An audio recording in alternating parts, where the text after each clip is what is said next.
তাকে আমার একটা কথাই বলা হয় না যে তোমার ছাড়া আমি পুরোই নিঃসঙ্গ। একটা কথাই বলতে চাই, তাকে আমি অনেক বেশি ভালোবাসি। I love you so much.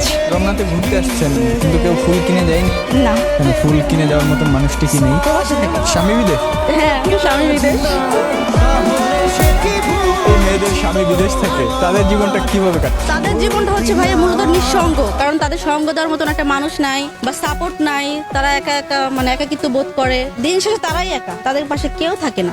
যাদের স্বামী বিদেশে থাকে তারা কিন্তু পরকীয়ায় লিপ্ত বেশি হয়, এটার কারণ? আমি সাপোর্ট করি না পরকীয়া, বাট আমি হচ্ছে আমার স্বামীর প্রতি আসক্ত। আমি এক পুরুষই আসক্ত। আমি আমার জামাইকে আমি প্রচন্ড ভালোবাসি, অনেকটা ভালোবাসি। আমার পরকীয়ার কথা তো মাথায় আসেই না, আর আমি এটা নিয়ে চিন্তাও করি না। আর আমাদের সম্পর্কটা মূলত বিশ্বাসের উপর টিকে আছে। আমাদের ভিতরে কোনো ঝগড়া নাই, কোনো সন্দেহ জিনিসটাই নাই। কারণ আমি ওকে ভালোবাসি, ওই আমাকে ভালোবাসি। আমি ওকে প্রচুর ভালোবাসি। তাকে ছাড়া যে থাকছেন আসলে কোনো শূন্যতা উপভোগ করছেন?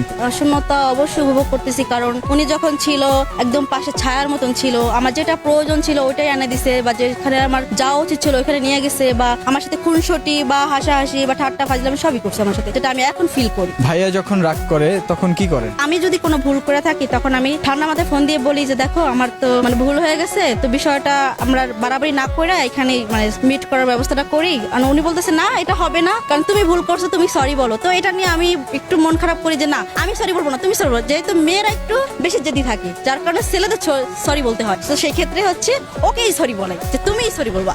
হাজবেন্ডকে বলতে পারেননি এমন কি কোনো কথা আছে যেটা আজকে আমাদের মাধ্যমে বলতে চান? তাকে আমার একটা কথাই বলা হয় না যে তোমার ছাড়া আমি পুরোই নিঃসঙ্গ। আর একটা কথাই বলতে চাই, তাকে আমি অনেক বেশি ভালোবাসি। I love you so much.